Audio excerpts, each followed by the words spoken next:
Chris, tough one. Yeah, it rains at Poole sometimes.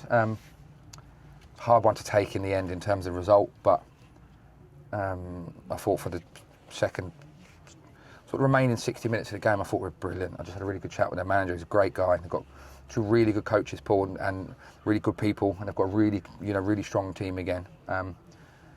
First half an hour, I think we got our prep wrong. We assumed they were a different shape, and I felt we chucked a bit too much info at the lads pre-match in terms of how we're pressing and when to get into our block. But once we sort of reset after about 25 minutes, half an hour, I thought we were brilliant and thought we're with a way better team. I mean, the goals itself, 2 penalties and no goal.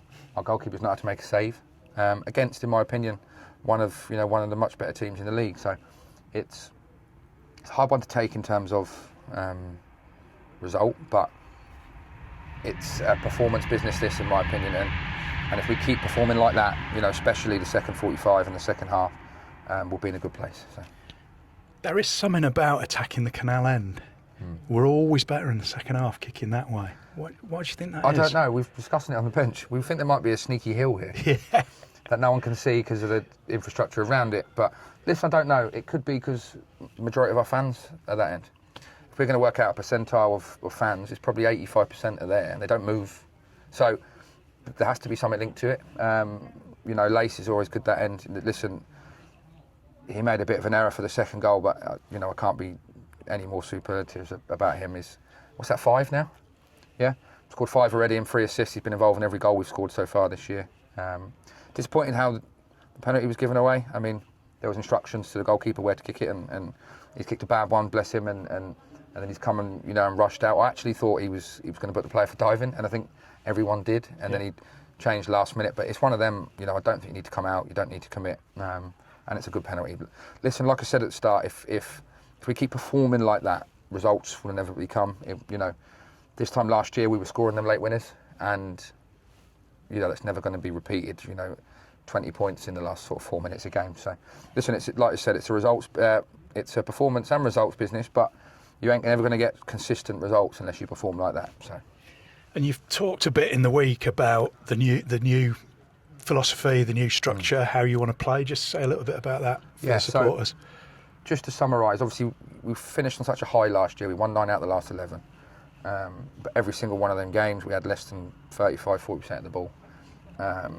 We had a goalkeeper on great form, and it's not that easy to say Lady Luck was probably on our side. We won 8 of them by 1 goal, and we just felt for us to really take this club to the next level, we need to work out how we dominate games for consistent periods and dominate good teams home and away. So we sort of restructured it in pre-season. Listen, we're probably catching our tail a little bit. Us at the club, we've got probably 85% of the players are non-contract, so I'm not in full control of when they go on holiday. So, plus we had 4 or 5 injuries pre-season and a smaller squad, so we're sort of delayed a bit in that. But it's all about how we dominate the football, how we dominate games, which will inevitably lead to performances like that second half, which we must have had 70% of the ball, which in the league will take this club to the next level in terms of how we get out of this league. I think we were fortunate to finish in the playoffs last year. Listen, we weren't a great run, but our goal difference in the 9 wins out of 11 was only plus 11.